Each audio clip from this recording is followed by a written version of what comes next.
Good afternoon. This is Damian with Cornerstone Advisors, and this is my week in review.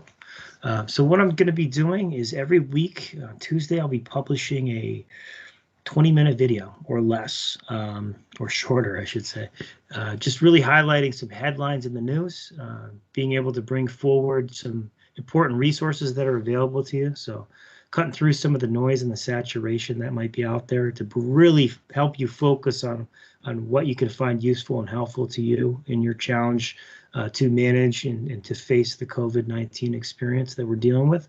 And then hopefully I'll call upon some of my colleagues. We'll hear from them, tips, pointers, some things that they've been hearing. So sharing with us what we're learning, hopefully will be valuable to you as well. And then really shedding some light on some of the more positive things that are happening, trying to keep our spirits up, if you will, so to give you some motivation and some energy to continue to really serve your communities in the great way that you've been doing for the past couple of weeks to a month now. So you're not only working for your own communities, that trickles down and impacts our communities in our country, in the world. So thank you for doing that. We really are grateful and appreciative of it. Okay, so to start, let's see, headlines. There's a lot of stuff going on. Again, really what I want to try to do is every week just zero in on some headlines. I'm going to give you the headline, maybe a little bit about what it is. If it needs a description, if you need more detail, either look it up on Google or your browser search engine, or if you want, give me a call, text me, shoot me an email. I'll leave my contact information in the description here so we can link up and you can chase me down. Be happy to give you the information that you request.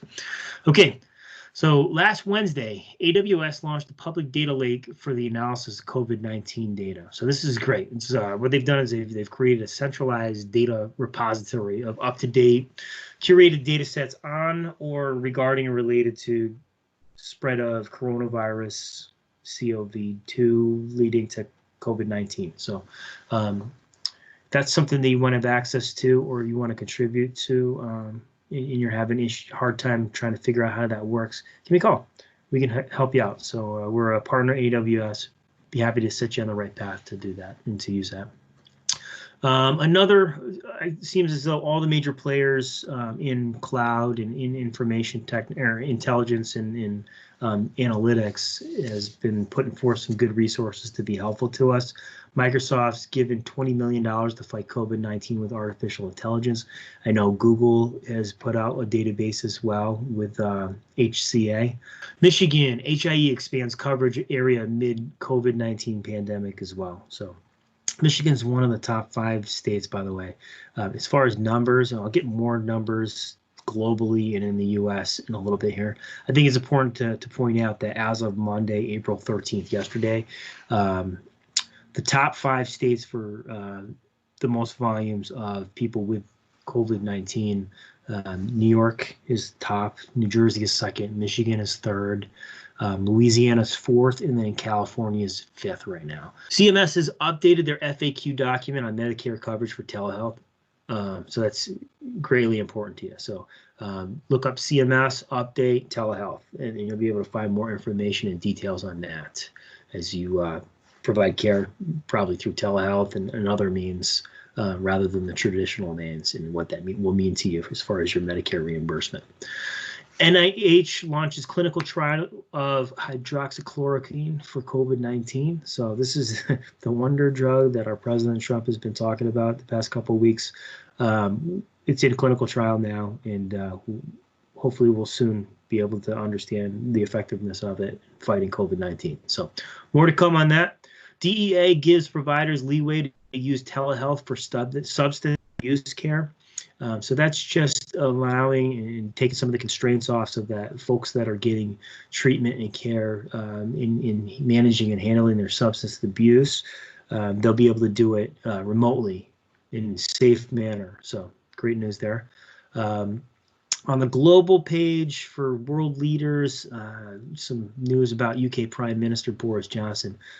Friday, he was actually moved into intensive care.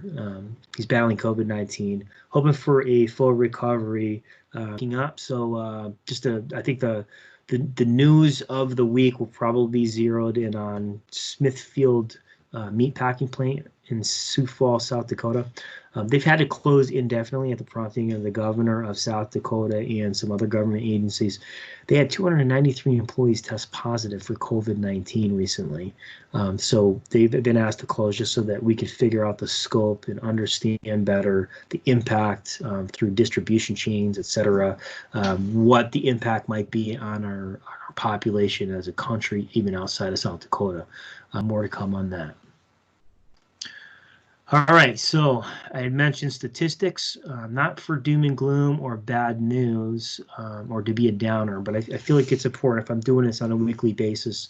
I think it's important for us to track and to understand stats, both globally and in the U.S. specifically. So here we go. So as of Monday, April 13th, yesterday afternoon, the world has eclipsed 1.9 million confirmed cases of coronavirus COVID-19. 446,002 people have recovered, which is great news. However, we've lost 118,459 lives to COVID-19 around the world. In the U.S., we have 576,695 confirmed cases. 42,223 people have recovered, and we've unfortunately lost 23,068 lives as of yesterday afternoon to COVID-19 in the United States. It's in a swing in a positive direction. Last Wednesday, Wuhan, China, which we consider to be the epicenter of coronavirus and leading to COVID-19, it finally lifted its strict lockdown. And hopefully that's signaling them turning around and getting a handle on it. And progress towards this going away, and hopefully that will follow suit through and spread throughout the world, just as coronavirus did originally. Also, Spain has recorded another drop or decline in daily death statistics. Hopefully, that's also an indicator of good news to come, as they seemingly are in control or gaining control of COVID-19 in Spain. Last Friday, April 10th, Dr. Fauci had predicted that within a week, we'll have an antibody test to be able to test and determine who's had COVID-19. That's great news. If that's true, then by this Friday, we should have that available to us, not just to determine who's had it, but also the folks that have built up antibodies to it. Potentially, we could use those in helping people that haven't had it yet fight it, or people that have it currently fight it as well. All right, so change in direction here. I mentioned that I'm going to call upon some people. First, what I'm going to bug, I'm going to see if I can summon John Lim and see if he's available. John is a general financial revenue cycle expert on our team of general financials. I'm going to put some links up. Check the description of this video. I'll also flash them on the screens throughout this. All the people I talked to, including John, I'm going to have a link to his LinkedIn page. Please invite him, link up with him. It's great. I'm also going to put on there some things that we're going to be talking around. Meditech has done a great job at pulling together a library of resources. So on meditech.com, and I'll put the link up here. Please check it. They provided everything from guidance documents, the handouts, demonstrations, quick links. They update it on a regular basis. So if you haven't seen it in a day, go back to it. We'll have new information for you. Again, great job they've done. We're going to go ahead and try to shed the spotlight on it and direct everybody there to get started. Also, I'll put a direct link. Meditech has just recently done a virtual visits rapid response demonstration. So if you're seeking out information on how you can deal with ambulatory visits and telehealth, virtual visits, that's a great link to go through and see the demonstration too. I'll put that in the description and then on the screen too. And then I'll also put a link to First Data Bank has put together a really good list of resources. So if you're having a challenge finding resources for your organization, they've done a great job just kind of telling you which vendors have what types of resources and connect you better to them, so that hopefully if you're short of anything from toilet paper to PPE, hopefully you can find it, track it down, and get it to your organization. Okay. Without further ado, let me see if I can summon John over here, see if he's available here. Hold on. Hey, John, how you doing? Good to see you. This is John Lim. He's with Cornerstone Advisors here. Hey, John, you got a couple of minutes for me? Oh yeah, definitely. But this is our social distancing interview, right? Yeah, So it's funny because John and I are laughing. This is like one of the first weeks everybody at the firm's actually been turning on their video cameras, so it's actually good to see everybody too. But that's yeah, right. so if you have a couple minutes, I'm talking to a bunch of people with this video here. Just kind of wanted to ask you a few questions if you're up for it. Yes, yes, All right, please. excellent. So first off, we see you on the screen. Where are you calling in from? I lived in Orlando, Florida. So I have lived here for 20 years now. So this is my regular hat when I go outside. There Game of you fame. go. And so this is where I live, and I fly out of Orlando airport. So Wonderful. And weather's good there? Is it it's the best time of the year right now, spring break season. But right now, I look out on the street. There's really nobody walking out there now. But this is perfect beach weather. Oh So man. Hopefully someday you'll get out there and you'll be able to enjoy it soon. yes, yes. So how many years have you been with Cornerstone? Let's catch people up. I have been with Cornerstone for 7 years now. Yeah, So on good. to 8 years. So I've been here working for quite some time. It's time Excellent. pass by fast when I'm having fun, right? Yeah, in the industry though, doing the work that you're doing, you've been in it longer than just with Cornerstone. How many years you've been at it? I started consulting since 1998, so it's 20 some years now. So Excellent. Since you were 21, perfect. I yeah, oh love yeah, it. right. Well, hey, how you holding up? You mentioned that it's kind of calm down there, comparatively speaking, a little bit less busy. But how are you holding up? Everything good?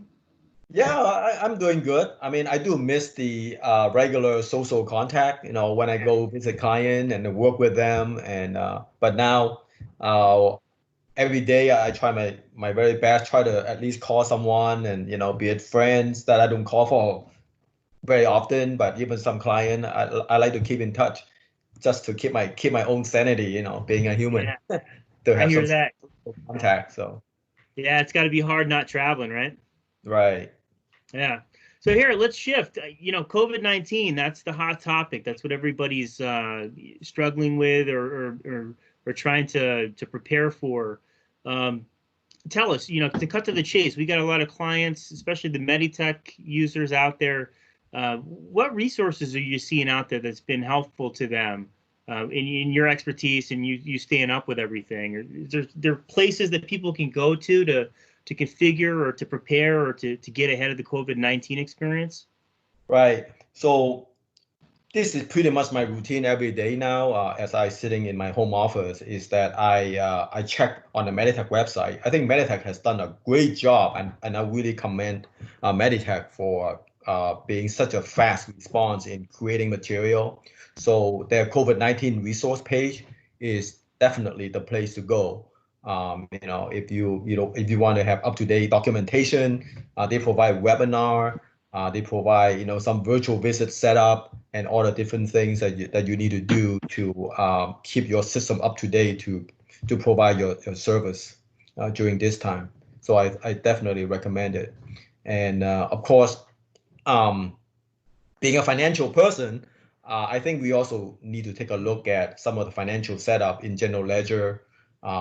So I know that's not a focus right now, but I think um, the financial people should be involved to set up maybe if there should be a virtual visit location or some kind of a department, and you want to get that in now so that later on you can mine the data to get the appropriate reports that you want.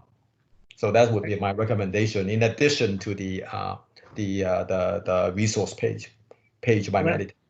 yeah, that's a good suggestion there. You mentioned that you reach out to people, as you're having conversations.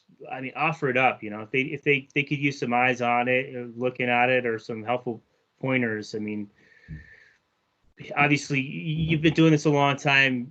They don't want 6 months to go by and realize that, when this is all over and done with it, they're not going to be able to claim or reimburse or at least make some of the costs that they're doing in support of Right, right. 19. So Yeah. And I, yeah. and I also want to encourage my former clients who know me and still have my contact, feel free to contact me and say, hey, John, how would you do this? What would you recommend? I would be very happy. Right now I'm sitting at home now, so I would be happy to give you my 2 cents and help you out.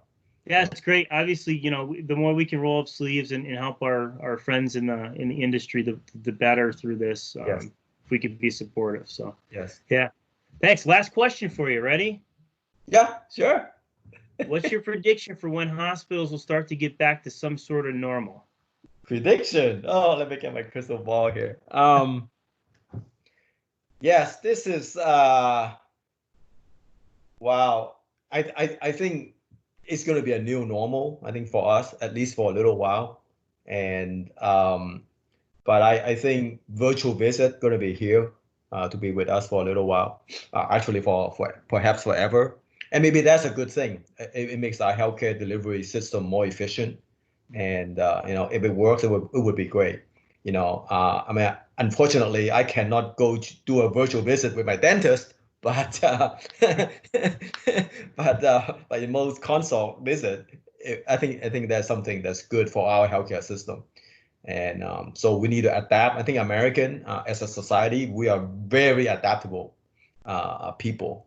So I think the future is going to be interesting, to say the least, right? Yeah, I agree. Well, hey, John, thanks so much. It looks like you're staying healthy. I love that you're still diving in and trying to keep on top of everything. So thanks for doing that. And yeah, I look forward to seeing you in person soon when this all breaks and we can get together. All right. You bet, Damian. Hey, that was great. So thanks to John for that. Yeah, always good to hear from John.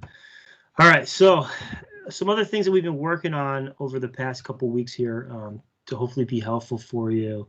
I'm gonna actually put up on some links, so I'll follow up. I'll put the link to John's LinkedIn page up in this video here. You should probably see it. I'll pop it up here.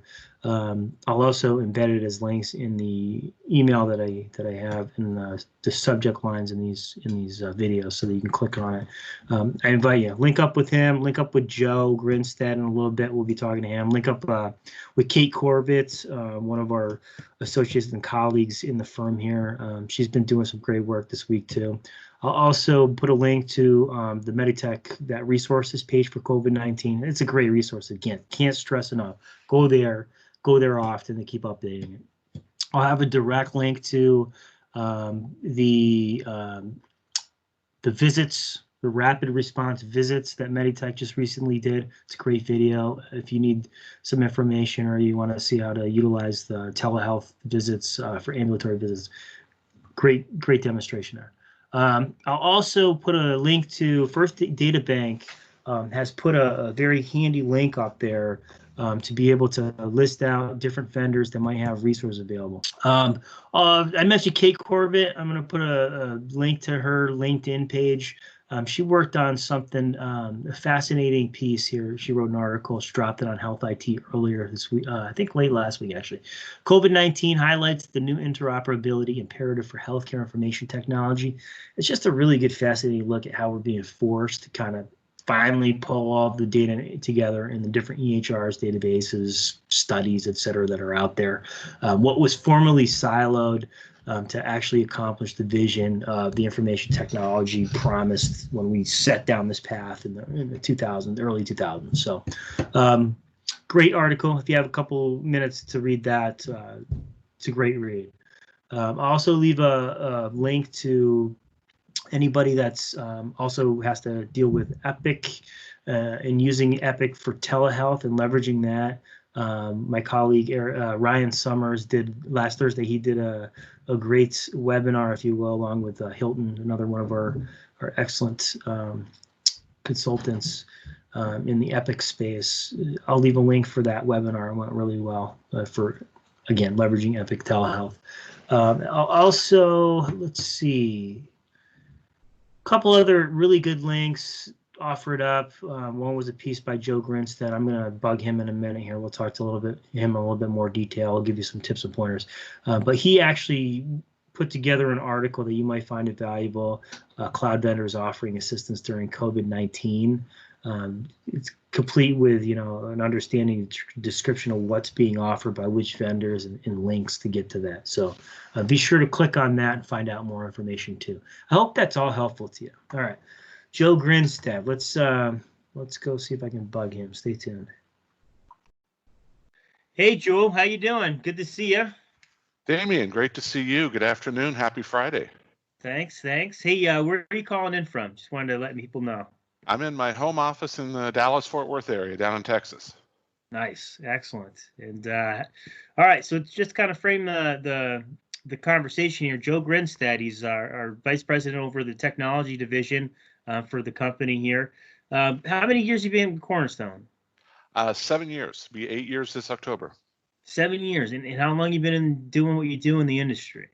Oh gosh, I've better than 20 years I've been in the industry, starting off on working in the hospitals and healthcare systems, and then I jumped over to the consulting and services side. Wow. Can you believe that time flies, huh? Yeah. There you go. So, hey, how you holding up? Good. Like everyone else, it's a strange situation we find ourselves in, but getting a lot of good family time, which, those of us like you and I who are road warriors, there's some pluses to that. We don't get to see enough of our family usually. So it's a nice alternative to that. And hope everyone else out there is holding up well and keeping their sanity about them. That's yeah. Good call. I was talking to somebody earlier. They asked me how I'm doing. I'm kind of cherishing the family time for sure. I have a life outside of work because I'm not in an airplane or a hotel room. So, yeah. Take advantage of it while I can. Kind of an interesting time in our house because my daughter is a senior in high school, so lots of changes and transitions happening and stuff. So, on one hand, nice to be able to be home and spend time with her. On the other hand, a little bit concerned that she's going to miss out on some of the senior traditions that normally would be happening. But looks like our school district's going to try to make it happen one way or the other. Well, good. Hopefully, she'll get that senior time in, spend time with her friends before everybody goes off in the fall. So. All right, so COVID-19, it's a big struggling point for a lot of people in the country, a lot of people in the world, healthcare especially. As our partners, as our clients, as people that we're in the healthcare industry with, are kind of preparing for this, or they're in dealing with it on a daily basis. What are some resources? What are some things that you think that you've seen in the past couple of weeks here that can help people prepare for this or manage this? Well, the two words I keep coming to, thinking about, what a lot of our, especially our IT folks, because that's my background. So I think about it from the IT department's perspective a lot. There's two words to really think about, that we've got to figure out how to be agile because we've got to move and flex quickly without a lot of warning. And we've got to figure out how to be scalable. How can we grow and shrink as we need to for what the business needs us to do? And, we're seeing that on a lot of fronts right now. Two big areas, I think, for healthcare are, the whole work from home concept and that scaling up to be able to work from home. And, I've had a couple articles out on LinkedIn that I put together that talked about, how to scale into remote workforce. And Cornerstone, we've been virtual. We are virtual. We always have been. So we kind of get the idea of work from home and some of what that means, but certainly understand that a lot of our healthcare customers out there, it's not the normal for them that it is for us.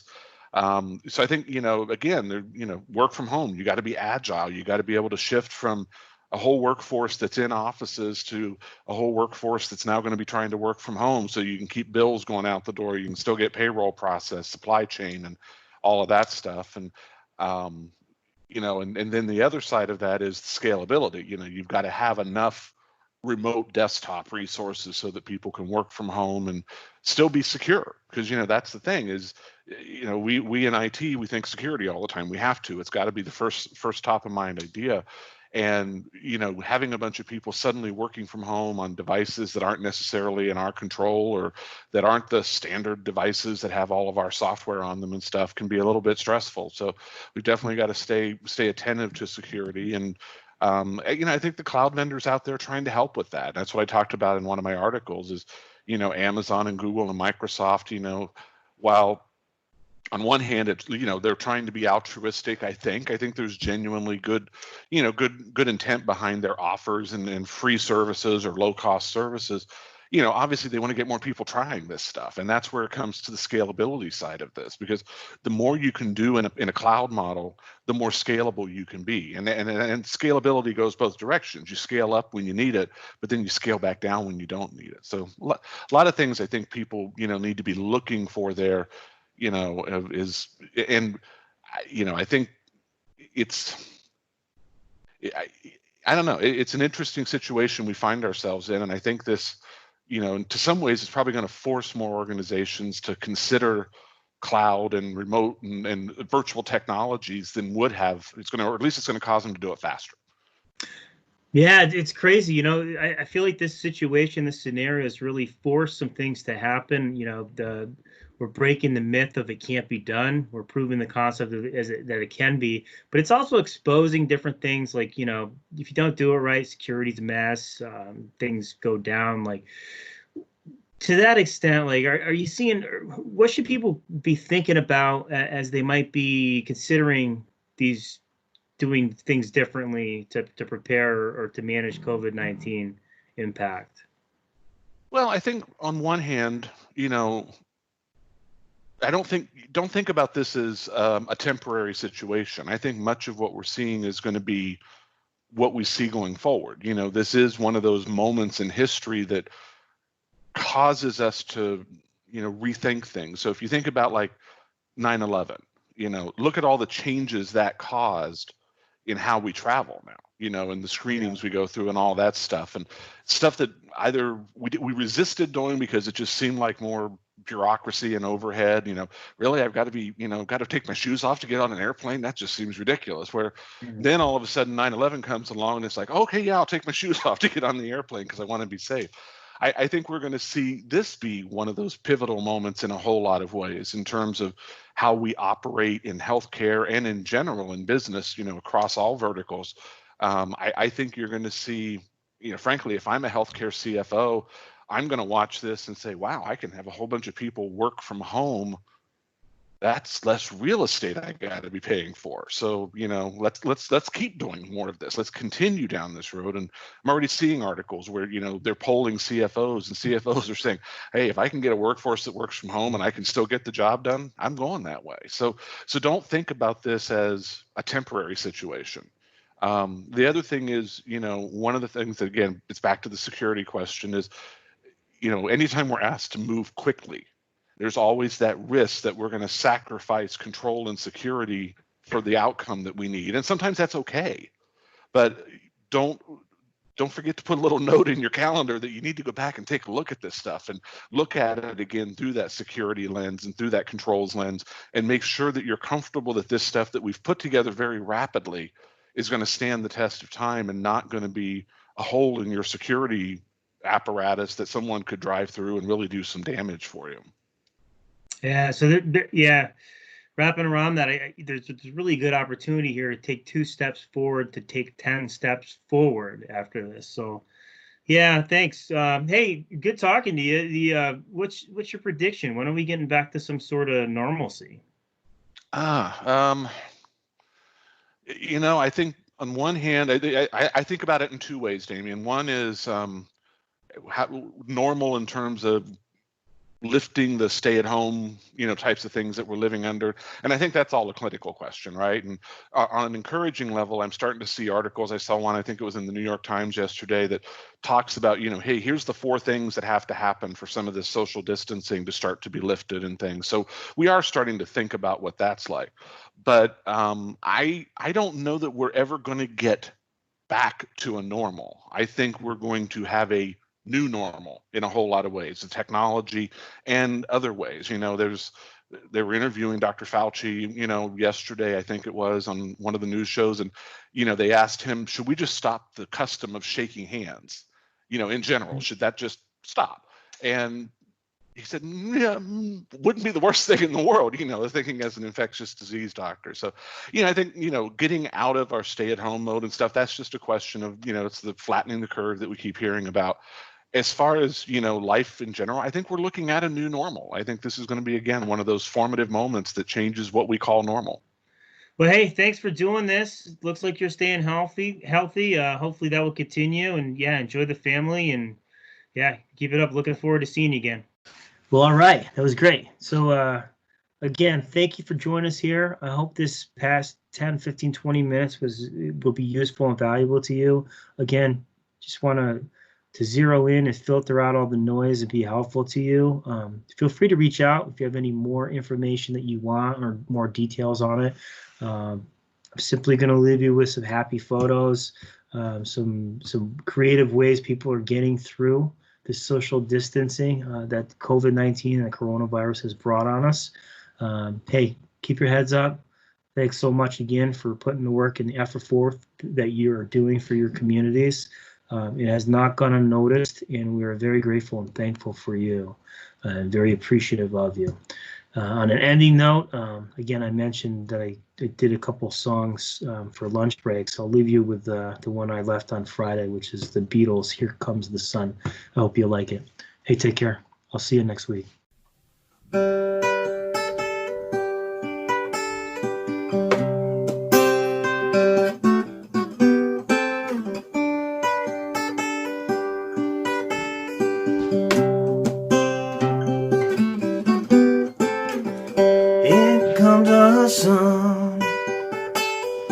Here comes the sun, but I'd say it's alright.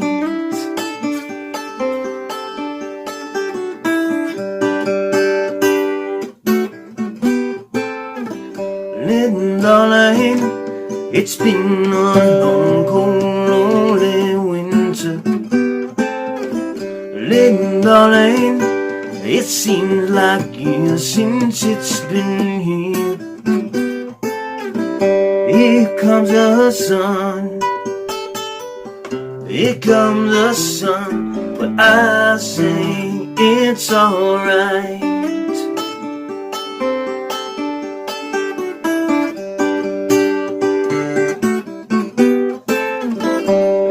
Darling, the smiles returning to their faces.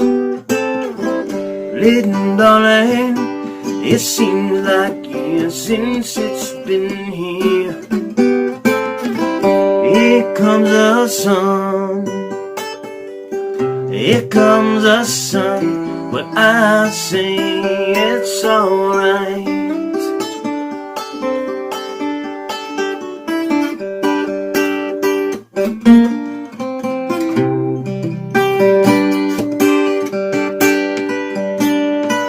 Sun, sun, sun, here we come. Sun, sun, sun, here we come.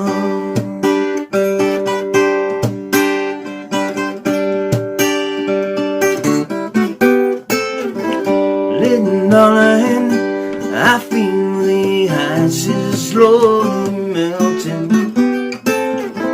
Little darling, it seems like years since it's been clear.